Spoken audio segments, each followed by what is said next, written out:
avec un S à sport. Bonsoir à tous et bienvenue sur Logos FM pour une nouvelle émission d'Avec un S à sport. Et ce soir, nous avons le plaisir de recevoir Léa Gabriag, qui est championne de France de rugby en 2021, qui était capitaine cette année-là et qui joue toujours à la SM rugby féminin. Salut Léa, comment vas-tu ? Très bien, en vacances, donc très bien. Eh ben, c'est le mot que je préfère dans le vocabulaire, moi, vacances. C'est mon mot préféré. Nous avons aussi l'honneur de retrouver notre joker de luxe, Antoine Lafont, qui est un très bon pronostiqueur. Et on va lui demander à quel rang va finir la SM Clermont-Auvergne tout à l'heure, mais on lui demandera tout à l'heure. Salut Antoine, comment vas-tu ? Salut Fabrice, très très heureux d'être de retour. Vous m'avez manqué. Voilà. Eh ben écoute, c'est un grand plaisir de te revoir. Et puis tu peux quand même annoncer que j'avais dit que Norris serait champion du monde, mais dès le début de saison. Ouais, si Antonelli ne laisse pas passer, il n'est pas champion du monde, mais autrement... Il n'y a pas que sur cette course-là, mais bon bref, on n'est pas là pour ça. Et puis Maxime, qui est très content, parce que l'Olympique de Marseille a marqué 6 buts pour la première fois cette saison, bon, contre une équipe de nationale, mais quand même, il faut reconnaître que c'est bien d'avoir été sérieux comme ça, c'est pas le cas de tout le monde, en Ligue 1 en tout cas. Salut Fabrice, bonjour à toutes et tous. Et écoute, j'ai un peu l'impression d'avoir regardé le Master 1000 de Monte Carlo, parce que 6-0 quand même. Premier set. C'est assez impressionnant. Même si on avait Bourg-Péronas en face, on va pas non plus créer victoire trop vite. Mais écoute, les 16e avec Bayeux en face, qui a été très heureux de tirer l'Olympique de Marseille. Il faudrait pas sortir contre une R1 quand même, parce que ça ferait des ordres. Ce sera un peu compliqué. C'est déjà arrivé en plus, non ? Récemment. Ouais. Marseille a perdu contre je sais plus. Je sais qu'il y avait Angers, par contre, une Ligue 1 il y a 2 ou 3 ans qui avait perdu contre une R1, contre Melun qui était en R1. Auxerre avait perdu contre une R3 aussi.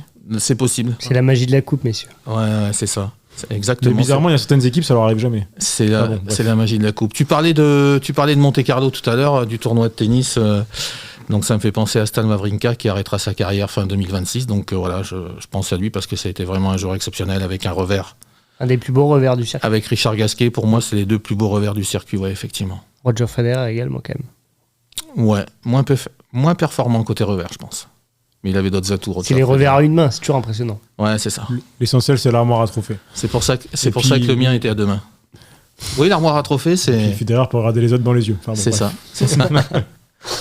Bon, Léa Gabriag, c'est un grand plaisir pour moi de te revoir parce que je te connais un peu. Et donc, on peut déjà fêter le titre de champion de France parce d'avoir gagné à Bordeaux. C'est presque fait, non ? Il faut ralentir, non, il faut vraiment ralentir. Vous écrasez tout le monde, non ? Oui, mais non, pas vraiment écrasé. Mais on gagne, on performe, donc c'est bien. Mais il reste vraiment des grandes montagnes à franchir. C'est-à-dire le Stade Toulousain ? Oui, et après il y a le retour, il y a tout le retour à faire. Et vraiment, là, on est qu'au début, en fait. Tu penses que les Bordelaises, elles vont venir prendre leur revanche ici en Auvergne ? Elles vont vouloir. Est-ce qu'elles vont y arriver ? On ne sait pas. On n'espère pas, mais elles vont vouloir et on sent qu'elles sont déjà... Elles veulent nous manger, c'est sûr et certain. Ouais. Et Fabrice Ribeyrol, lui, il a pas été, je pense à lui, parce que bon, forcément on pense à Fabrice Ribeyrol, qui n'a pas été pris pour être sélectionneur de l'équipe de France féminine de rugby. Il n'était pas trop déçu ou... Si, il était déçu, évidemment. Ouais. Il avait postulé, c'était pas pour rien. C'était vraiment qu'il voulait faire changer un peu cette équipe de France. Cependant, il est très heureux de pouvoir continuer avec nous parce qu'il ne savait pas comment faire s'il était sélectionné pour nous le reste de la saison. Donc, égoïstement, notre groupe, on est très content qu'il n'y soit pas. Mais bon, on pense à lui et on aurait voulu qu'il y soit quand même. Ouais. Mais bon, après, le nouveau sélectionneur est très très performant. Il a fait gagner 2 fois Bordeaux, a été sélectionneur au Canada. Donc, non, je pense que ça va être sympa. Oui, ça va être sympa. Une nouvelle équipe de France, ça va être sympa. J'ai hâte. Top. Et j'espère qu'elles seront championnes du monde un jour. Max ou Antoine, une question à Léa. Honneur à notre joker de luxe. Ouais. Merci messieurs. Non, je voulais savoir si l'équipe phare du ballon ovale en Auvergne n'était pas plutôt féminine maintenant. Non, je peux pas dire ça. C'est toujours moins connu et on n'est quand même pas non plus... On n'a pas beaucoup de supporters, mais en tout cas, on performe un peu plus que les gars. La courbe s'inverse en tout cas. Ouais, et puis il y a de plus en plus de supporters quand même. Oui, là on a fait 7000 au stade Marcel Michelin juste après les gars, alors qu'il faisait pas non plus très très chaud et que le match était plié à la 30e. C'était, je peux comprendre que les gens ils puissent partir, mais ils sont restés. Et le match d'avant était pas fou non plus, donc les gens avaient peut-être pas envie de rester. Ouais, c'est ce qu'on m'a dit. En fait, j'ai pas eu l'occasion de le voir, donc, mais quand j'ai vu la tête des supporters, je me suis dit, ça s'est pas très bien passé. Puis niveau communication, ils ont pas été bons aussi. Je trouve que ça c'est pas. Ouais, mais c'est parce qu'ils prennent pas Maxime Sécalo. S'ils prennent Maxime Sécalo à la com, écoutez, tout change quoi. Il faut glisser un CV pour 2026. Maxime, une question ? Mais c'était par rapport, on parlait justement du pro côté masculin et féminin. On sait très bien que les infrastructures et ce qui est mis en place côté féminin n'est pas encore malheureusement au niveau de la section masculine. Toi, est-ce que tu peux nous expliquer ta semaine type de rugby, hors rugby ou... T'as 2 heures. Comment ça fonctionne? Et ben allez, c'est parti. Moi, je travaille à 35 heures, même plus que 35 heures parce que je suis cadre, donc globalement, tu comptes pas tes heures. À CGI, ça s'appelle. Et je travaille pour Michelin. Tu vois, ça tourne en rond à Clermont-Ferrand. Okay. Et je commence à... Pour un pneu, c'est logique, tu vois. Bravo Maxime, c'est la dernière émission de l'année, mais il est trop fort. Du coup, je commence à 8-9 heures, je fais jusqu'à 17h, 18h le lundi. On a entraînement à 18h au stade Marcel Michelin, soit récup, soit muscu. Et après, mardi, mercredi, jeudi, vendredi, c'est la même routine. J'ai entraînement le midi, c'est-à-dire que je fais 9h midi au boulot, midi 14h muscu, 14h 18h boulot, et après 18h 21h entraînement. Et ça, tu le fais le mardi, mercredi, jeudi, vendredi. Et samedi, dimanche, si on a un peu de chance, on a un match, et si on n'a pas de chance, on a notre week-end. Okay. Où je fais toujours un paddle, un drumsage, je trouve toujours quelque chose à m'occuper, quoi. Et puis les déplacements, c'est pas rien, quoi, parce que... des fois, on y va sur 2 jours en plus, ça te bouffe tout le week-end. Tu vois pas le week-end passer, en fait, t'as l'impression d'enchaîner. Et à gérer, là, ça doit être compliqué, parce que tu dis que tu fais par exemple 2 heures de muscu, l'après-midi boulot, des fois... J'ai un coup de j'ai un coup de mou là. Il faut un petit gel ou il te faut un petit truc pour. Après c'est les repas qui sont compliqués parce que je mange dans la voiture, tu vois. Je conduis, je mange, c'est pas bien, il faut vraiment pas le faire, mais bon, j'ai pas le choix. Ouais. Et du coup en fait tu manges à 14h, à 16h là, c'est l'enfer. Et en plus t'as encore 2 heures à travailler, t'as des réunions en voiture, voilà, donc des fois c'est compliqué. Il suffit qu'il y ait une petite réunion Teams un peu compliquée. Non mais chapeau, on s'en rend pas compte hein. Ah mais c'est sûr, mais... tu me scotches. Non mais vraiment. C'est pour ça que je suis très content qu'elle a dit oui à notre invitation, parce que c'est vrai, on se rend pas compte, les gens se rendent pas compte de cet emploi du temps incroyable. Non, puis des fois, on dit putain, la chance, elle est sportive de haut niveau, etc. Mais il y a tous les à côté qui sont compliqués. Et puis les conditions de circulation sont vraiment excellentes à Clermont-Ferrand. Donc, Non, mais c'est les fêtes de fin d'année, Fabrice. Ah oui, les gens font leurs cadeaux. D'accord, ok. Voilà. Mais les gens croient tout le temps qu'on est semi-pro, c'est-à-dire qu'on fait pas 35 heures, et ça les surprend tout le temps. Ouais. On leur dit, mais non, on fait votre... À la SM, tout le monde est comme toi ? Non, on a différentes catégories. On a les internationales qui sont payées par leur fédération, qu'elles soient italiennes, françaises ou même canadiennes. Donc elles sont pros. Et après, il y a le reste du monde, c'est-à-dire moi et les autres, en fait, qui soit on travaille, soit elles sont étudiantes. Et quand tu es étudiante, par exemple, tu as des entraînements supplémentaires. C'est encore plus dur que ma vie à moi, je pense. Donc, c'est complètement différent. En fait, la fatigue, elle est là pour certaines et pas pour d'autres, malheureusement. Mais ça, on peut pas non plus révolutionner le rugby en 2-2, quoi. Ce que je comprends pas, ce qui doit être compliqué, c'est quand tu quittes l'équipe de France, il doit bien falloir vivre, donc c'est-à-dire retrouver un boulot, ou parce que le club, je suppose, ne peut pas donner le même salaire que la Fédé. Le chômage, clairement. C'est vrai, c'est pas l'emploi direct. Elles vont au chômage, après, soit elles vont trouver un boulot entre-temps, parce qu'elles savent très bien qu'il y a une fin, mais là, on en a une qui s'appelle Lina Thuy, elle a plus de contrat... qui joue à l'ouverture. Ouais, c'est ça, elle a plus de contrat depuis octobre, si je me trompe pas, et elle a été au chômage, parce qu'en fait, elle a jamais travaillé, la pauvre, parce qu'elle était tout le temps en équipe de France. On lui enlève le contrat, il faut qu'elle trouve quelque chose qui est bon pour le rugby, parce que comme elle est sportive de haut niveau et elle prétend en équipe de France, donc un maximum d'entraînement. Donc le boulot, il faut trouver, quoi. Ben oui, c'est pas simple, j'imagine que c'est pas simple. Une dernière question, et puis après je relaisserai la place à mes amis. Qu'est-ce qui se passe chez les hommes, à ton avis, à la SM ? Est-ce que toi, de ton œil de rugby woman, tu as décelé déjà, parce que Christophe Furios, il n'a pas décelé encore lui. Mais toi, est-ce que tu as décelé le problème ?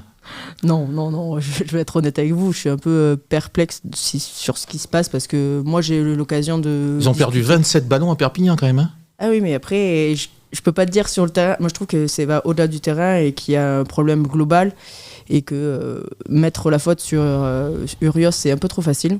Je l'avoue. Moi, je te dis, je suis honnête, il n'y a pas que Urios qui pose problème. Il faut vraiment repenser un peu peut-être le la staff totalité. aussi, peut-être. Ouais, la totalité du staff. Ouais, les joueurs. Même c'est les ça joueurs, le problème. en fait, on en c'est parlait tout le système. ici, que ce soit par exemple le foot ou le rugby, pour en parler des deux sports un peu les plus populaires.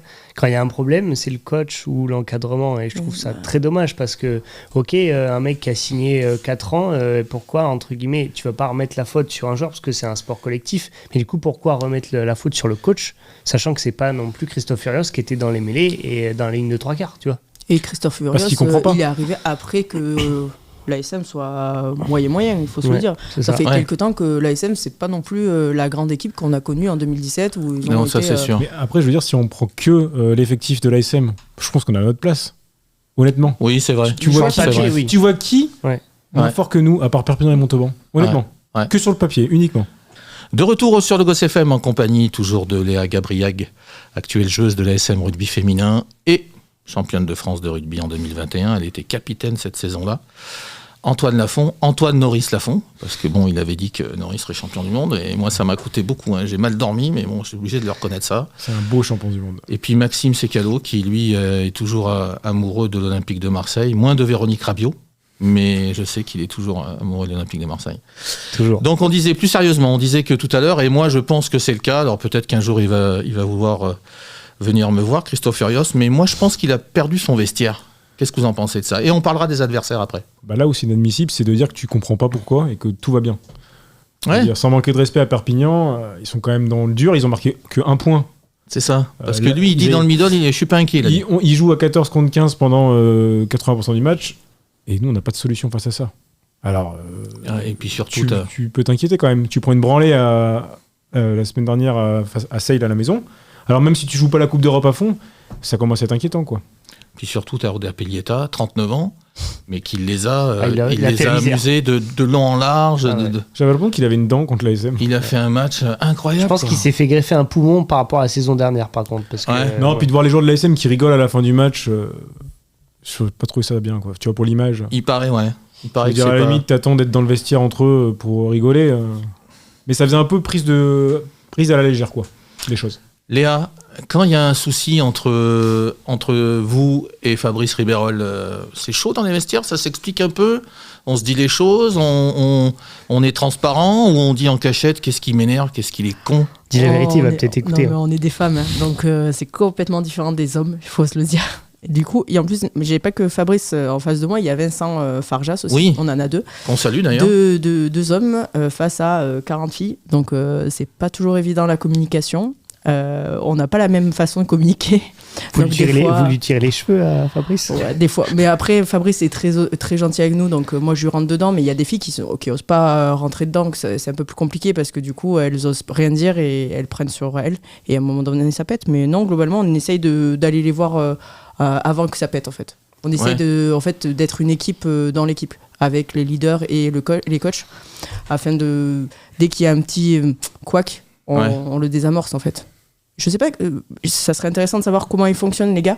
Je sais que c'était globalement un peu comme ça, où ils avaient des leaders, où ils communiquaient beaucoup avec Urios. Ben Rabin était parmi ces leaders à un moment donné. Ouais.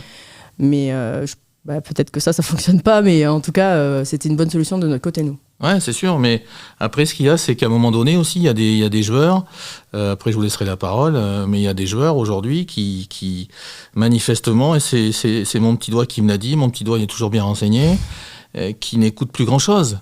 Donc à un moment donné, est-ce que c'est pas le président Patz qui doit taper du poing sur la table et dire, parce qu'il y a l'UBB qui arrive là, armé jusqu'aux dents, qui vient de passer presque 50 points à Toulon. J'ai regardé le match, il y avait 27-0 au bout de 28 minutes hier. S'ils viennent avec leurs flèches, Biel Biarré, De Porter, ils ont retrouvé leur niveau. Hein. Jalibert, il marche sur l'eau. Ça va faire 50, Michelin. Ouais. Ça va faire 50. Ouais, s'il se réveille pas, non. Si on fait le même match, parce que pour un peu rembobiner la cassette, si on fait les Saracens, effectivement, t'attaques ta campagne européenne chez les Saracens. Moi, honnêtement, je pense pas gagner là-bas. Tu vois ce que je veux dire ? Ça m'étonne pas. Juste, par contre, tu prends quand même une belle fessée au Saracens. Pour moi, tu dois un peu quand même montrer bonne figure à Sale le premier match à la maison, tu vois. Ouais, contre Sale, ouais. Donc là, au Michelin, là tu fais aussi un non-match. Et juste après ça, tu as les joueurs et Christophe Ross en conf de presse qui disent oui, bon, ok, Coupe d'Europe, machin. Là, c'est un peu un match couperé à Perpignan. Surtout que Perpignan est malade. Ils savent très bien que Perpignan a besoin de gagner, etc. Et tu fais ce match-là à 14 contre 15, comme on l'a déjà dit. Et au bout de 10 minutes de jeu, tu fais 70 minutes à 14 contre 15 et tu es sans solution. Enfin, c'est... Antoine ? Après, on n'a pas l'effectif. Je reviens à ce que je disais avant la première partie. On n'a pas l'effectif pour être dans les 6. Hein. Non, mais là, on parle même pas des 6. Hein. Ouais.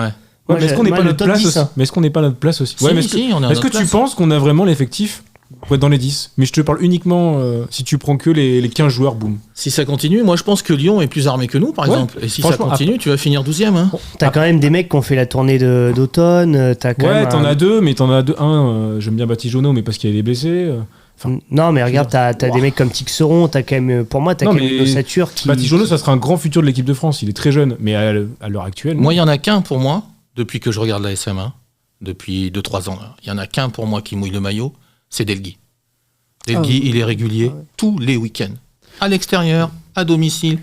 Delguy, il est sur les chandelles, il est très bon. Dès qu'il a le ballon, il essaye tout le temps de percer. Au bout d'un moment, il faut recruter, c'est tout. Quoi. Ouais, mais c'est sûr. On n'a qu'une équipe. Et je pense que là, je ne sais pas si est-ce que c'est le discours du coach ou des adjoints aussi qui a du mal à passer, que Delguy, il a parlé en conf de presse après le match de Perpignan, et il dit justement que il comprend pas. En fait, ils ont l'impression de pas être ensemble, tu vois, sur les impacts. Et tu l'as vu à Perpignan. Ouais.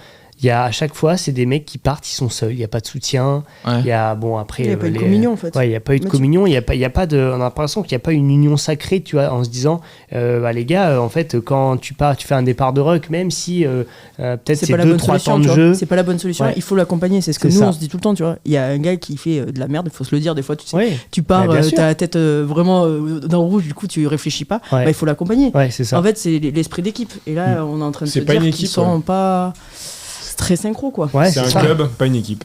Et quand tu vois aussi les fautes de main, tu vois, tu joues un match, alors soi-disant, il faisait pas des conditions idéales, mais moi c'est pas une excuse. Parce que Perpignan en face, c'est que aussi pour Perpignan. Ouais, c'est ça. Non, mais c'est que mes amis là, tu perds 27 ballons, quoi. Non, mais c'est énorme. Et puis, personne ne fait ça, j'en ai en top 14. Et puis on a fait que des choses un peu téléphonées. Enfin, tu vois, c'était tout le temps premier centre. Enfin, les combinaisons, tu voyais bien qu'il n'y avait pas de fluidité, il n'y avait pas de jus, quoi. Tu sentais que c'était arrêté, c'était. On a une nostalgie d'une époque passée. C'est ça. Ça arrive chez les femmes, Léa, ça, de perdre 27 ballons comme ça là ? Ouais. Parce que tu as dit ça en top 14. Non, tu as dit ça en top 14, mais oui, nous, ça nous est arrivé. Mais comment on s'est fait disputer le lendemain par Fabrice, mais... On appelle ça dézinguer, en fait. Ah ouais, non, mais vraiment, j'avais trop honte, la tête baissée et tout ça. Mais oui, 27, c'est énorme. Non, mais Léa, eux, ils font pas 35 heures ou 38 heures de job à côté, tu vois. Oui. Après, nous, on n'a pas le même niveau en face aussi, tu vois. Les impacts sont différents aussi. Oui, non, je suis bien d'accord. Nous, des fois, les 27 vraiment ballons, on gagne malgré tout, de 40 pions, mais 27 ballons, tu te rends compte ? Franchement, c'est parce qu'on est vraiment pas distraite, mais on en fait trop des fois, nous. Ouais, c'est ça. Ils sont en construction. Je suis pas sûr que ça soit ça. Ouais, c'est ça. C'est ça. Tu vois, j'ai même oublié de te poser la question, Antoine, mais est-ce que la SM Clermont-Auvergne est en construction ? Alors, ils sont en construction, mais ils sont qu'à la deuxième pierre. Voilà. Non, puis cerise sur le gâteau, tu vois, le match, là, tu sors de ce match à Perpignan, tu sors encore avec des blessés. Tu vois, t'as Raka et Ojovan, alors je sais pas ce que ça va donner. C'est pas de la faute de Rios. Non, mais c'est qu'en plus, tu vois, c'est-à-dire que t'es dans une spirale où tu gagnes pas. Ouais, c'est une spirale négative, Tu fais un match terrible, c'est le néant total. Dans le sport de haut niveau, de toute façon, tu te blesses quand il y a plus de confiance. Ça a quand même une grosse part d'importance. Et tu perds des mecs, tu vois, Ojovan, quand même, pilier droit, il tient quand même la baraque. Raka, on dit ce qu'on veut, mais quand même, quand tu l'as avec toi, c'est quand même. Il a l'expérience. Il est bon. Tu vois. Il est bon, ceux qui l'aiment pas, ils connaissent pas le Voilà, après, je pense qu'il y a sur des postes clés, tu vois, moi je passe au talonnage, tu vois. Mais où ils sont là, je vais pas tirer la pierre sur leur tirer sur l'ambulance. Non, mais les ballons en touche, je crois que les seuls ballons en touche qu'on a gagnés, c'est ceux de l'équipe adverse qu'on a pu gratter, tu vois. Et pourquoi Newsom il est tout le temps remplaçant, et pourquoi Moala était pas là, pourquoi Frié était pas là? Je pense que déjà à l'extérieur, effectivement, on en a parlé un peu ici, mais c'est maintenant la loi du top 14, c'est-à-dire que tu alignes l'équipe à l'extérieur un peu compétitive, mais sans trop essayer de griller des mecs, pour essayer d'assurer à domicile. Et c'est pour ça que tu as des fois des équipes qui en mettent 50 un week-end chez elles et en prennent 50 le week-end d'après. Je suis d'accord. Il y a trop d'équipes dans le top 14. Hein. Et puis il y a faudrait passer un top 12, mais le problème c'est qu'on non, puis à une époque on jouait. Le top 12 c'est compliqué. Mais le problème c'est qu'on descendrait. À une époque, on va rester à 14 en fait. Il y a de ça une dizaine d'années, si tu veux, tu jouais à peu près avec la même équipe tout le temps. Tu faisais tourner à peu près, tu vois, le même groupe. Aujourd'hui, tu vas te déplacer, tu vas à Toulouse par exemple. Toulouse, pourquoi ils gagnent toujours chez eux aussi? Parce qu'ils ont 60 joueurs. Mais toutes les équipes qui vont à Toulouse, elles se déplacent avec l'équipe B. Parce qu'ils savent très bien qu'en gros à Toulouse, tu vas potentiellement pouvoir te péter des gars. Alors du coup, tu lances des jeunes, etc. Mais du coup, l'équipe qui joue à l'extérieur n'est pas du tout la même à domicile. Tu vois. C'est clair. Et pour créer une osmose de groupe, je pense que c'est pas facile aussi. Exactement. Si en fait ils enchaînent pas les matchs, comment tu veux qu'ils aient des réflexes et que des automatismes ensemble? Moi, c'est ça qui, nous, on regarde ça, ça nous fascine de mettre pas du tout la même équipe à l'extérieur qu'à domicile. Et en se disant, en fait, tu vas perdre, c'est pas grave. En fait, tu pars comme ça, mais moi, après, on est comme ça, quoi. De retour sur le Gosse FM, toujours en compagnie de Léa Gabriag, d'Antoine Lafont et de Maxime Sécalo. J'ai oublié tout à l'heure, et là, je suis à l'amende. Heureusement que Laurent Courtaliac a la technique, parce que cette émission... qui avait une auto-école, être à l'amende, Fabrice, cette émission... Ouais, c'est vrai que c'est pas ouf. Ouais. Cette émission ne pourrait pas avoir lieu sans notre directeur technique. Voilà, merci Lolo. Oui, donc je disais tout à l'heure que il y a pas beaucoup de cohésion, parce qu'effectivement on parlait des équipes qui changent trop avec ces matchs à l'extérieur, on essaye de faire tourner, on essaye de faire souffler, un problème que n'a pas le Stade Toulousain parce qu'ils ont 60 joueurs. Donc je tiens toujours le discours que j'ai tenu l'année dernière, ça fausse un petit peu le championnat. Mais c'est vrai qu'aujourd'hui à Clermont, il n'y a pas de leader. Kylian Tixeron, par exemple, tout le monde dit que c'est un leader, mais il est passé à travers samedi. Eh ben, ça peut arriver de passer à travers un match. Mais bien sûr que non. Pas un leader. Non, ça, je suis pas d'accord. Moi. Pas un leader. Vas-y Léa, dis-moi. C'est un homme, leader c'est un homme, donc obligatoirement il peut passer à travers. Bien sûr. Et c'est pas parce que nous on voit pas forcément son implication et son importance dans le groupe qu'on n'est pas légitime à dire que lui il est pas leader. C'est un sport collectif. Je veux dire, au bout d'un moment, quand toute l'équipe est mauvaise, c'est compliqué aussi de sortir du lot. Là, mais si le coach il peut pas sortir, il peut pas compter sur ses leaders, il compte sur qui? Non mais ça t'es jamais arrivé de louper un match? Moi non. Moi, non mais tous les sur le pré, c'est pour en découdre. Tous les grands joueurs ont déjà loupé des matchs. Oui. Au bout d'un moment. Je crois pas. Moi. Mais, Johnny Wilkinson a jamais raté un match. Ah bah regarde son époque à Newcastle, on en reparle. Non mais à Newcastle, mais je te parle du niveau international. Newcastle, c'est. Oh mais là il était pas au niveau international. Le gros de sa carrière en club, et c'est à Newcastle. Hein. Newcastle, il était presque titulaire avec une épaule en moins, donc. Mais il a déjà loupé des matchs. Non mais regarde Fabrice, tu parlais du Stade Toulousain. Qui est premier du top 14 actuellement? La section paloise. Tu vois. La section paloise, ils n'ont pas la profondeur d'effectif du Stade Toulousain. Alors Toulouse a pris 2 points de retrait. Oui, ils sont deuxième, du chipote là. Non, mais il pourrait être premier. Continue. Chipote. Il pourrait être premier. À vous, là, brûle pour point, Fabrice. Prends l'effectif du Stade Toulousain, l'effectif de la section paloise. Sur le papier, tu penses pas que la section paloise est devant le Stade Toulousain? Après, avec tout mon respect, tant que le bout de bois est pas à Pau. Non, mais on est d'accord. Mais t'as vu Pau? T'as vu les 3 quarts qu'ils ont Pau là? Oui, mais il y a une cohésion, Fabrice. Aussi fort que Toulouse. Regarde quand Simons, le 10 de la section paloise, il se blesse. Moi, j'ai des copains palois, tu vois, je le dis haut et fort. Et bravo la section. Qui assume. Voilà. Qui se sont dit, comment on va faire? Eh ben, le petit Desperes là. Il est bon. Il est très bon. Ouais. Et il fait même limite mieux qu'un Simons sur certains matchs, tu vois. Et qui sait combien en numéro 10 à la SM si Plummer se blesse? Non mais Rafi. Voilà, et tout est le problème de... Les plombiers, lui, non, de aussi la profondeur d'effectifs. C'est qu'aujourd'hui, alors j'ai rien contre Tom Rafi parce qu'il faut faire aussi ses preuves dans des grands clubs et il n'y a aucun souci. Sauf qu'aujourd'hui, quand tu es pour moi la SM Clermont-Auvergne et que tu prétends avoir des ambitions de faire un bon résultat en Coupe d'Europe, un bon résultat et être dans le top 6 en top 14, malheureusement sur des postes stratégiques qui sont le talonnage pour le lancer de touche, les postes de 9, 10, la charnière. Et puis au talon, tu conduis la mêlée aussi, il n'y a pas que le lancer de touche. Hein. Non, mais le problème, c'est que. Il faut avoir des certitudes. Et le problème, c'est qu'aujourd'hui, tu as Harry Plummer. Harry Plummer, demain, il se pète ou alors il peut pas jouer 80 minutes tous les week-ends.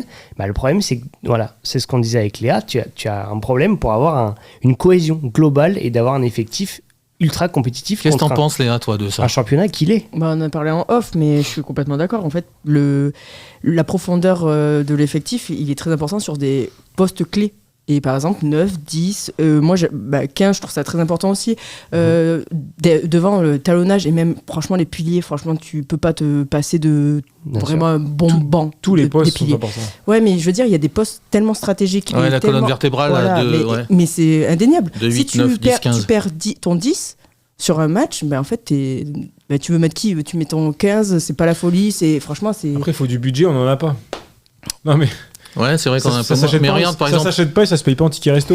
Enfin, je veux dire, moi aussi, j'aimerais avoir. Mais au bout d'un moment, Michelin a dû remettre la main à la pâte. Ils ont licencié des mondes. Enfin, tu peux pas faire une équipe XXL en fermant des usines. Ouais, mais tu peux pas avoir ces prétentions alors. Mais on n'a pas de prétention. Est-ce que quelqu'un à l'ASM Clermont-Auvergne a dit je vais être champion de France au bout de 3 ans? Non, mais. Bah voilà, mais tu me faites rire, les gars. Tu vois bien qu'avec le projet OneSM, etc., ils essayent de se dire qu'ils veulent être un des grands clubs. Vous inventez des ambitions qu'on n'a pas. Non, absolument pas. Bah si. Non, parce que Urios, quand il arrive avec son staff, il a dit qu'il venait à Clermont. Mais Urios, c'est pas le président ni le propriétaire de l'ASM Clermont. Non, mais c'est le manager général. Et c'est celui qui communique. Après, ça, c'est un problème de communication entre les deux. C'est le numéro 1, Christophe Urios. Donc c'est lui, s'il dit moi je veux toucher le Brennus dans 3-4 ans. Moi, c'est Kippé commande. Hein? C'est Kippé commande. C'est pas Oui, non, mais bon, après. Oui, d'accord, mais enfin. Non, mais bon, je veux dire. Quand tu t'appelles Clermont, et puis c'est vrai que Christophe Urios. Mais ça évolue. Ouais. Dans le mauvais sens. Léa, qu'est-ce que t'en penses, toi? Ça évolue dans le mauvais sens, oui. Ouais, mais je suis triste aussi. Je suis le premier supporter de l'ASM. Hein. Qu'est-ce que t'en penses, Léa, toi? Bah non, après il a raison sur le fait que si on n'a pas de budget, on peut pas recruter du beau monde, il faut se le dire. Mais après, moi je trouve qu'il faut être cohérent. Si t'as un effectif un peu moindre, et il faut se dire allez, on tape entre la 10e et la 6e place. Et c'est pas grave. Est-ce qu'il faut pas non plus des fois dire c'est pas grave si on est 6e à la fin du championnat? Est-ce que c'est la honte? Moi j'ai pas l'impression. De toute façon, on n'a pas l'effectif pour être 6e. Mais je suis d'accord avec toi par contre. Quasi, ouais. C'est un miracle, la 5e place l'année dernière. Ouais. Non, mais c'est un miracle. Non, mais en fait, la 5e place, on profite de mauvaises prestats d'autres équipes en fait. Ouais, c'est ça. Une question anti-budget. Est-ce que tous les joueurs pros aujourd'hui qui sont libres, ils ont envie de venir jouer à Clermont quand ils voient ça? Est-ce que quand une propos de Clermont aujourd'hui, et de Pau par exemple, ou une propos de Bayonne, allez, t'as une propos de Clermont et une propos de Bayonne, tu vas jouer où aujourd'hui? Bah oui, il faut se le dire à Bayonne, mais ça c'est sûr. Voilà. Tu vois, il n'y a pas que le budget aussi, parce qu'il y a des joueurs qui veulent plus venir à Clermont. Et c'est pas moi qui le dis. Après, il y a le jambon de Bayonne, le jambon d'Auvergne, il est bon aussi, Fabrice. Non, mais il y a des anciens joueurs qui se sont posé la question. Hein. Il y a des anciens joueurs qui se sont posé la question et qui ont dit aujourd'hui, Clermont n'attire plus. Donc le budget, ok, moi je suis d'accord avec vous. Mais par contre, il faut aussi... Après, les infrastructures de l'ASM et le centre de performance, centre d'entraînement, etc. Il n'y a pas que des défauts au club. Hein. Non, c'est un des meilleurs en France. Pour en avoir discuté avec d'autres joueurs qui sont maintenant dans d'autres clubs. Mais je sais bien.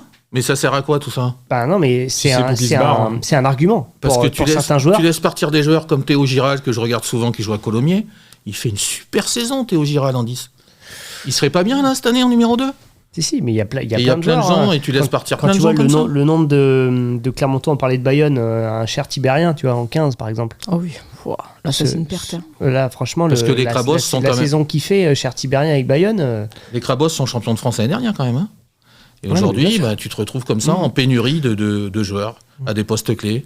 Ce que disait Léa, c'est les postes clés, la colonne vertébrale, là, de 8, 9, 10, 15, c'est trop important, quoi. Et en fait, on en revient à ça, mais en fait, tu peux pas aussi prétendre dire, on parle pas ni d'être champion d'Europe, ni d'être champion de France, tu vois, mais juste exister, c'est-à-dire aller au moins en phase finale de top 14 et en phase finale de Coupe d'Europe. Tu peux pas prétendre faire des résultats pareils avec des postes clés sans doublure, mais haut de gamme, tu vois ce que je veux dire? Bien sûr. À l'époque, quand tu avais... alors oui, tu avais des joueurs qui étaient, pour moi, les meilleurs du championnat à leur poste. Quand tu avais un para Brock James, forcément, c'était des mecs en plus qui avalaient des matchs et des matchs qui étaient infatigables. Donc, si tu veux, c'est difficile à comparer. Mais quand tu regardes, on prend l'exemple de Toulouse, Fabrice, parce que j'ai envie de te faire plaisir. Rapidement, Max, je te fais plaisir. Vite. Quand Dupont est blessé, quand t'as des mecs comme Graou et Saito en 9, les mecs, ils sont quand même, ils pourraient faire le plaisir de numéro 1 dans n'importe quel autre club de c'est top sûr. 14. Mais ça, de toute façon, Tu vois Antoine Lafont me disait tout le temps la saison dernière, non, je suis pas d'accord avec toi, mais aujourd'hui, Toulouse fausse le championnat, ils ont 60 joueurs. Ouais, mais Ça fait quoi? la preuve Ça est fait que tu as 3 équipes et que la fraîcheur du Stade Toulousain au printemps, c'est pas la même fraîcheur que la SM Clermont-Auvergne. On va pas reprocher au Stade Toulousain d'être compétitif. Si tu veux, on Non, fait un mais top ça 14 qu'avec Montauban et Perpignan. Et Non, puis- mais ça fausse un peu le championnat. Ouais, mais Ouais, à mais nous, c'est toujours- notre et- de formation Ah, aussi d'aller chercher. Regarde, ils Quand sortent on à a chaque roulé, fois des quand on a joueurs. roulé sur l'Europe et la France, on était au-dessus du lot. Ça te gênait pas à ce moment-là. Non, mais si. Ah, si, absolument.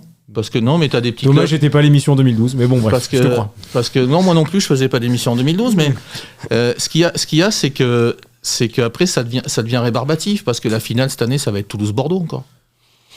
Écoute, j'ai pas Quand une tu boule vois de cristal, mais c'est sûr Quand que... tu vois Toulon qui prend 50 points hier à Bordeaux, tu te dis purée. Léa, qu'est-ce que t'en penses? Toulouse-Bordeaux, la finale du top 14 cette année? Ouais, bah, non, mais je dirais ça aussi. Un Mais petit après, peu pour Toulouse, là, revenir un un petit peu, derby. Là. Attends, Un peu sur Toulouse, en fait, là, on se dit ça bouge beaucoup au niveau de l'effectif parce qu'ils ont 60 joueurs, comme tu dis.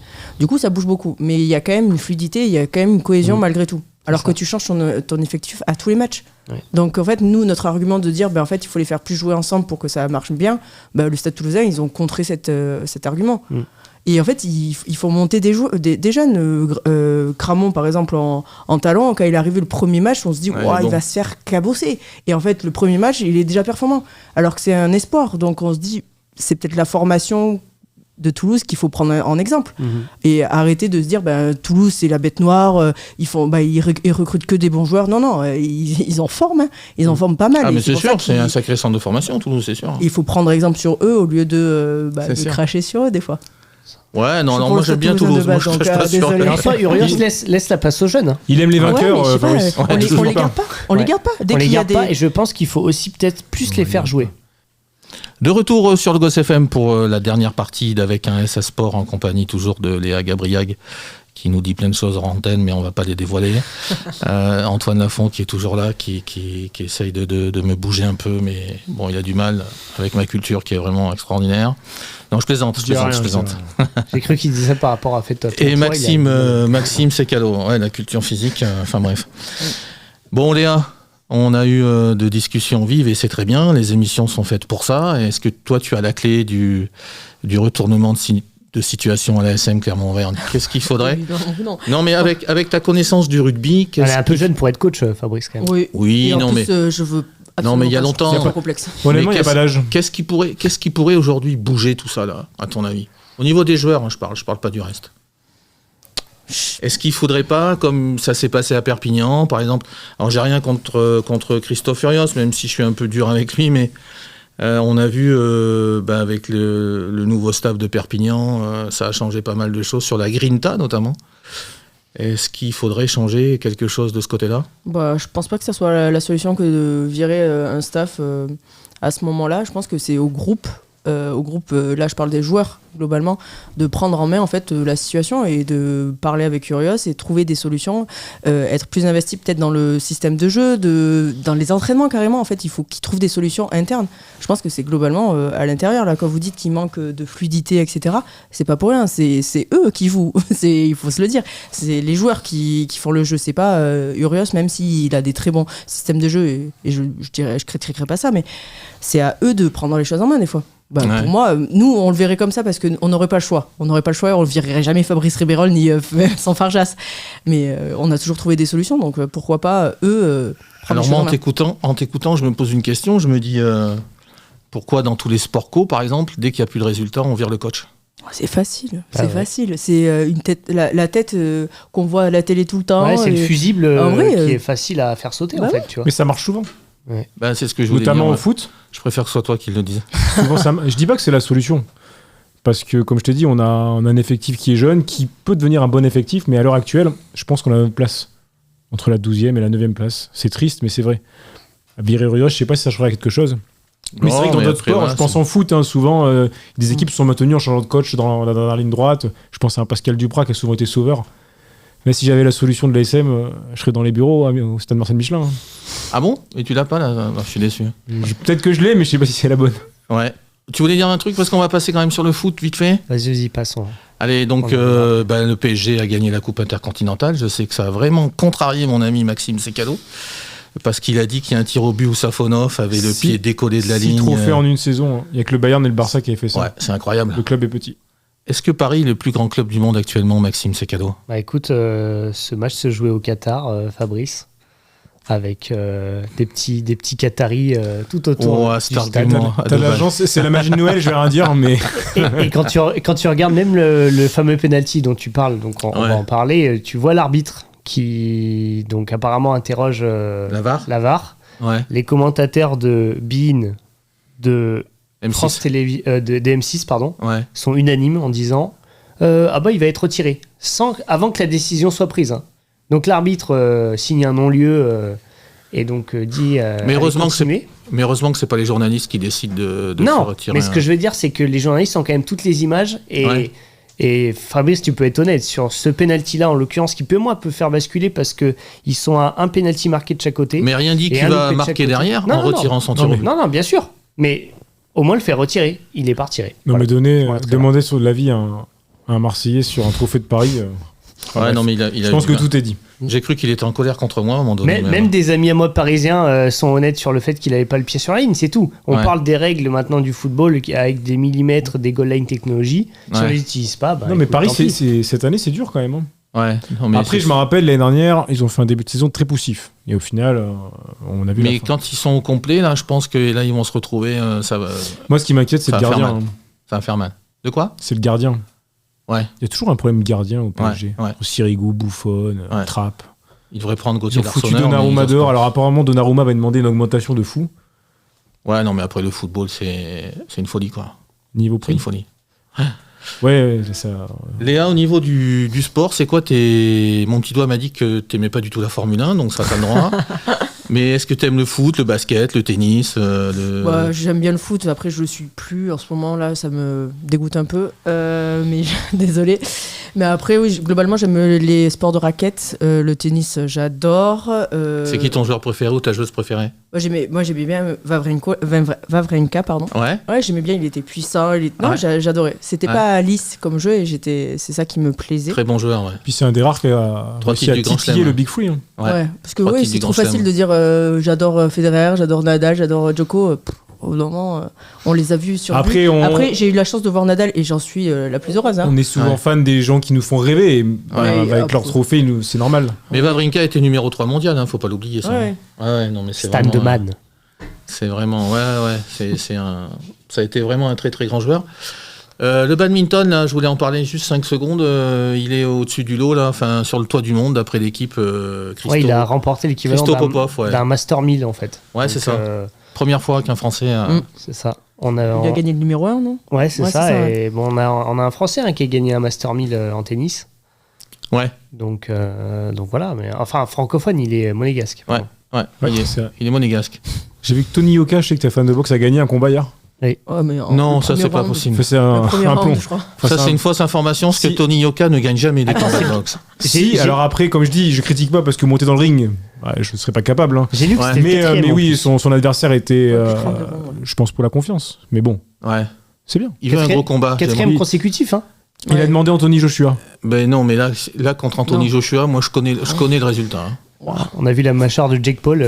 Après Jake Paul, en deux. Après Jake Paul, c'est un youtubeur. Alors un youtubeur que j'aimerais pas affronter dans le ring, mais parce que Tony Yoka, c'est un produit Canal+. Pour moi, je l'ai toujours dit. Non, mais ils ont misé dessus parce que Anthony Joshua est champion olympique en 2012, donc c'est normal de miser dessus. Joshua reste quand même aujourd'hui je pense que c'est la plus grande star de la boxe. Je sais pas si c'est le meilleur, mais c'est la plus grande star. En 2012, non, je faisais pas de radio, non, c'est ce que je t'ai dit. Mais je veux dire, c'est normal que Canal+ ait misé sur Yoka après. Oui, non, mais c'est sûr. De base, il est boxeur, alors que le youtubeur de base, c'est vraiment un youtubeur. Tu le vois. Après le match est truqué parce que si Joshua avait appuyé, je pense qu'au bout sans rigoler, au bout de 30 secondes, il l'aurait tué en plus. Déjà la double fracture, il a mis à moitié. Alors, mais franchement, je pense qu'il a mis 20% de sa force. Les boxeurs de haut niveau comme ça, là, il s'est excusé auprès de sa mère. Moi, j'en prends une sur le bout du nez, je fais 6 mois de coma. Hein. Non, mais les mecs, ils sont. Non, mais j'aimerais bien. 100 kilos. Franchement, un Yoka Joshua, ça serait top. Ouais. Je regarde par contre. Je pense que Yoka n'est pas invité, perso. Mais... Si c'est la nuit, je regarde, mais par contre, je me recouche tout de suite, ça va durer 1 minute. C'était un combat qui avait été dans les. Il y avait beaucoup de rumeurs. Hein. Ouais. Je sais que le clan Yoka avait demandé Joshua. Dans les tablettes, et je crois que le clan Joshua n'avait pas dit non. Ouais, c'est une question de business. Joshua, de toute façon, tu le payes, il prend. Je pense qu'il s'en fout. Ouais. Pour jouer face aux youtubeurs, là, c'était que de l'argent. Hein. Ah bah 100 millions, oui, tu réfléchis pas. Léa Gabriag, qu'est-ce qu'on peut te souhaiter pour les fêtes de fin d'année? Pas trop de foie gras ni de champagne, parce que autrement je te dirais Fabrice Ribérol. Beaucoup d'entraînement. Voilà. Et puis qu'est-ce qu'on peut te souhaiter là? Un titre de champion de France, j'imagine? De championne de France? Ouais, c'est l'objectif. L'objectif là, c'est championne de France. On se le dit. Et vous êtes à fond là et on est à fond. Ouais. C'est pour vous cette année, quoi. Ouais. Ouais, bah, j'espère. Hein. Après, chaque année, je me dis ça, mais je me dis là, avec les recrues qu'on a, avec voilà, tu vois, le fait d'avoir un groupe et être unis, on le sent là. Donc, non, j'espère vraiment au moins qu'on performe et qu'on aille en finale. Après, la finale, c'est comme dans toute finale, c'est celles qui ont plus envie qui gagnent. Et puis nous, en Auvergne, on sait ce que c'est, des finales. Ouais. Alors, c'est pas forcément de bon augure si tu dis ça. On sait plus ce que c'est. Non, mais Léa a l'expérience. Bah, j'ai fait 2 finales, 1 gagnée. Je vais pas la perturber là-dessus. Voilà. Après, on est championne 3 fois, nous. Au total. 2 fois, 3 fois, donc ça. En vrai, on arrive à gagner. Vous êtes sur des bonnes stats. Mais là, la dernière, ça nous a fait mal de perdre en finale contre Bordeaux, donc j'espère qu'on rejouera contre Bordeaux, tu vois. C'était à Bourgoin, c'est ça? Hein? Ouais. On m'en parle pas. J'avais regardé. Je suis encore stade triste. Pierre Ajon. Ouais, le stade Pierre Ajon. Bon, c'est déjà terminé pour cette dernière émission de l'année. On va souhaiter de joyeuses fêtes à tout le monde, surtout aux sportifs, hein, et puis aux auditeurs aussi qui ne sont pas sportifs. Mais voilà, on souhaite de joyeuses fêtes, donc avec modération, bien sûr. Hein. Enfin, moi, en tout cas, je mange et je bois avec modération. C'est qui, modération? C'est une copine à toi, c'est ça? Ouais, c'est ça. Okay. C'est le nouveau 10 de l'ASM. Faudrait pas trop qu'il s'appelle modération, le numéro 10 de l'ASM, le nouveau. Alors, n'oubliez pas que vous pouvez nous retrouver en replay et en podcast sur notre chaîne YouTube, sur notre page Facebook, sur Insta, LinkedIn et sur Spotify, bien sûr. L'année prochaine, première émission, on reçoit Rémi Cavagna, l'excellent coureur cycliste. Le TGV de Clermont-Ferrand. Je veux dire, le TGV arrive enfin à Clermont. Voilà, le TGV arrive enfin à Clermont. Merci beaucoup, Léa. Merci à vous. Et puis, joyeuses fêtes et à l'année prochaine sur le Goss FM. Au revoir. Au revoir. Au revoir. Avec un S à sport. Le Goss FM.